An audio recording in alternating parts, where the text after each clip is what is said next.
नमस्कार दोस्तों, जय माता दी। दोस्तों, मैं हेमलता उपाध्याय आप सभी का अपने चैनल पर बहुत बहुत स्वागत करती हूँ। दोस्तों, आज मैं बात करने वाली हूँ अपने जीवन के बारे में। देखिए, कभी कभी जीवन में क्या होता है, पूजा पाठ कर लेते हैं, उपाय कर लेते हैं, पता ही नहीं होता हम जीवन में परेशान बहुत रहते हैं, हताश हो जाते हैं और कोई भी उपाय करते हैं, असर नहीं होता। तो चलिए दोस्तों, आज की वीडियो में हम इसी के ऊपर चर्चा करने वाले हैं। जो भी हो, जैसा भी हो, चाहे आपके पितृ दोष हो, वास्तु दोष हो या आपके ग्रह का दोष हो, दशा महादशा सा या पीड़ा आपको, तो यह आपको पता ही नहीं है कि हमारे जीवन में चल क्या रहा है और बहुत लंबे समय से कष्ट में आप चले जा रहे हैं, बहुत लंबे समय से आप दिक्कत में हैं। तो मैं आज आपको ऐसे 5 काम बता रही हूँ जो सुबह सवेरे आपको करना है। अगर ऐसा व्यक्ति करने लगता है तो जिसकी भी कुंडली में कोई भी समस्या हो, कोई भी परेशानी हो, वह स्वतः ही दूर हो जाती है।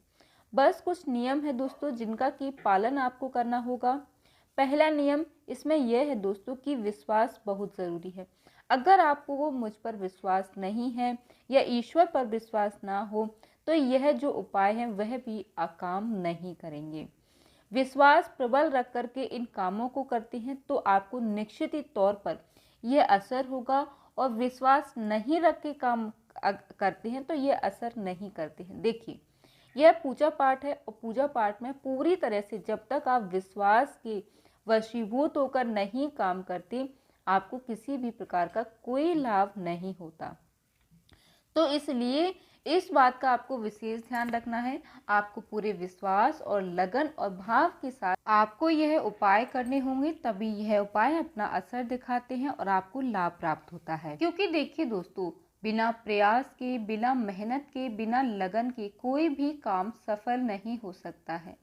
चाहे आप जैसे भी कर रहे हो, लेकिन बिना प्रयास, बिना लगन, बिना मेहनत के आप कुछ भी नहीं कर सकते। इस बात का ध्यान रखिए। तो चलिए दोस्तों, एक एक करके हम सारी चीज़ों को जान लेते हैं। तो जिसमें से सबसे पहली चीज़ जो है दोस्तों, देखिए, यह बात सभी जानते हैं कि सुबह जल्दी जागना। सुबह के समय सभी को जल्दी उठना चाहिए, लगभग 4 बजे उठ जाना चाहिए। अगर आप 4 बजे नहीं उठ पाते हैं किसी कारणवश, तो 5 बजे आपको अपने बिस्तर छोड़ देना ही है। अब देखिए दोस्तों, यहाँ पर ऐसा भी नहीं है कि आप 2-4 दिन तो सुबह जल्दी उठ गए और आपने अपना रूटीन चेंज कर दिया। तो आपको पहले तो कंटिन्यू किसी भी नियम को करना होगा तो कंटिन्यू रखना होगा, जिसमें से पहला नियम है आपके लिए कि जल्दी जल्दी आपको जागना है। ब्रह्म मुहूर्त की ऐसी बेला होती है दोस्तों जिसमें आप जो पूजा दोपहर में करते हैं उसका लाभ, और एक सुबह में करें उसका लाभ आपको अलग ही मिलता है। तो आप सबसे पहले तो ये काम करिए कि सुबह जल्दी जाग जाइए। और जल्दी जागना यह आपके 5 नियमों में नहीं है, क्योंकि ये हमारी दिनचर्या है और ये सबके लिए होना चाहिए कि हर व्यक्ति को सुबह जल्दी उठना चाहिए।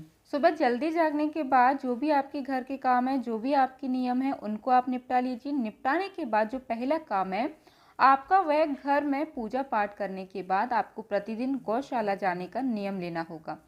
प्रतिदिन गौ माता के लिए आप चारा, रोटी या कोई भी चीज़ लेकर के प्रतिदिन आप गौशाला पहुँच, आसपास या नज़दीक में कहीं भी गौशाला हो और आप कर सकते हैं तो गौशाला में जाइए। आपके भाग्य में चाहे कितनी भी दिक्कतें हो, कितनी भी परेशानियां क्यों ना हो, गौ माता से हमारे 33 कोटि देवती देवताओं का वास होता है और वो सब हरने के लिए, अपने भक्तों को निष्कलंक रहने के लिए, निष्क करने के लिए तैयार रहती हैं। इसलिए गौशाला जाइए, वहां जाकर के गौ माता के पेट पर हाथ फेरिए। हाथ फेर कर उन्हें जो रोटी या जो भी चारा जो भी खिला सके तो प्रतिदिन उन्हें खिलाइए। तो पहला काम तो आपको यह करना होगा। और दूसरा काम देखिए, यह हो गया कि आप 7 तरह का अनाज ले जाइए। यह मैंने बहुत बार आपको बताया होगा दोस्तों, फिर भी यह जो है लोग बाग पूछते हैं, मैं आपको पुनः बताने का प्रयास कर रही हूँ, मुझे कोई दिक्कत नहीं है। देखिए, 7 तरह का अनाज आप ले जाइएगा। गेहूँ, ज्वार, बाजरा, दाल और जौ ले जाइए, मूंग ले जाइए, मतलब तरह तरह की चीज़ें लेकर आपको जाना है। 7 तरह के अनाज को ले लीजिएगा और आप सुबह सवेरे वहाँ जाइए जहाँ पक्षी आते हों। जैसे कोई बड़ा पुराना वृक्ष है, जैसे पीपल का वृक्ष हो गया, बरगद का वृक्ष पेड़ हो गया, तो वहाँ पे अक्सर पक्षी आते हैं, तो वहाँ पे नीचे आप डालिए और डाल करके हो सके तो उनके लिए पानी की व्यवस्था करिए। आप करिए, जैसे जैसे पक्षी दाना चुगने और ऊपर उड़ेंगे वैसे वैसे आपका भाग्य भी प्रबल होगा। दाना चुनकर जैसे वो ऊपर उड़ेंगे आपका भाग्य प्रबल होगा। कहा जाता है दोस्तों कि उनके पंखों की तरह हमारे भाग्य खुलते हैं, इसलिए ऐसा करना अनिवार्य है। तो दूसरा तो यह काम हो गया। अब तीसरा काम मैं आपको बताती हूँ जिसे ज़रूर आपको करना है।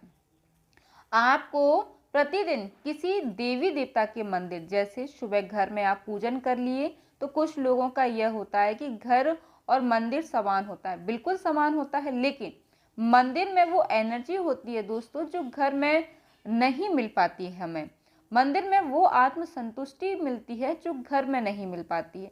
तो आपके भाग्य कहीं से भी साथ नहीं दे रहा हो, कोई दिक्कत हो गई, तो आप शिव मंदिर जा सकते हैं, देवी माँ दुर्गा के मंदिर आप जा सकते हैं, गणेश जी के मंदिर आप जा सकते हैं। एक मंदिर पकड़ लीजिए जिस देवी देवता पे आपको बहुत अटूट विश्वास है। देखिए, विश्वास अपना होता है, हम सभी पर विश्वास कर सकते हैं।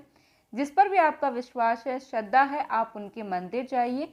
बहुत सामग्री ना ले जाएं, कम से कम सामग्री आप लेकर जाइए, थोड़ी ही सही आप लेकर ज़रूर जाइए, लेकिन एक बार आप उनके मंदिर ज़रूर जाइए और मंदिर जाकर के आप उनको कुछ चढ़ाइए। मंदिर जा रहे हैं तो थोड़ा जल ही चढ़ा दीजिएगा, दुर्गा जी के मंदिर जा रहे हैं तो एक फूल ही चढ़ा दीजिएगा। तो इस तरीके से करके आप हर दिन एक मंदिर जाने का रूटीन ज़रूर बनाइए। अगर ऐसा यदि आप करते हैं तो धीरे धीरे आपके भाग्य में जो दुविधा आ रही है, जो भी समस्या होंगी, वह धीरे धीरे कटने लगेगी और आपका जीवन सुखमय होगा। अगली बात है दोस्तों, प्रतिदिन किसी मंदिर में जाना है।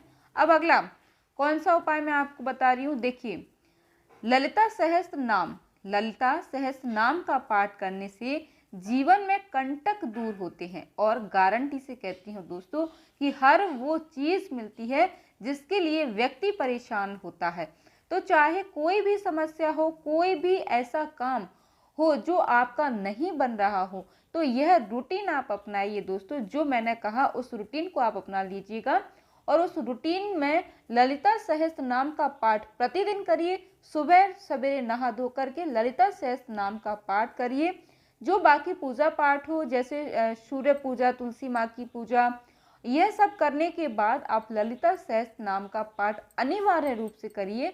ऐसा करने से आपके जीवन में दुख दुविधा कांटा दूर हो जाएगा दोस्तों। आपको अपने जीवन को जीने में ही आनंद आने लगेगा। आप स्वयं ही देखेंगे कि हमारा जीवन बदलता हुआ आपको दिखाई देगा। अब अगली चीज दोस्तों, देखिए, अगला काम जो कि हमारे जीवन में आने वाली परेशानियां, रुकावटें, बाधाएं दूर करता है। अगर भाग्य साथ नहीं दे रहा हो किसी भी कारण से, तो आपको 100 बार, 50 बार, 200 बार, 400 बार, 500 बार, 1000 बार, आप जो है 1000 बार ही राम नाम लिखिए। राम नाम, जब आप राम नाम लिखना प्रारंभ करते हैं तो आपके जीवन में एक चमत्कार होता है।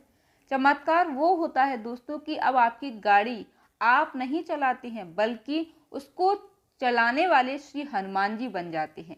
इसलिए जो व्यक्ति अपने जीवन को नहीं संभाल पा रहा हो, बहुत दुख है जीवन में, दुविधा है, नहीं समझ आ रहा है कि करना क्या है, तो सबसे अच्छा उपाय दोस्तों कि आपको राम नाम लिखना है। फिर आपको अपने जीवन की गाड़ी स्वयं नहीं चलाना है, स्वयं हनुमान जी आपकी गाड़ी को चलाएंगे। तो दोस्तों, यह 5 काम आपको अपने जीवन में नोट कर लेना है, उतार लेना है, इन पर अमल हो जाना है।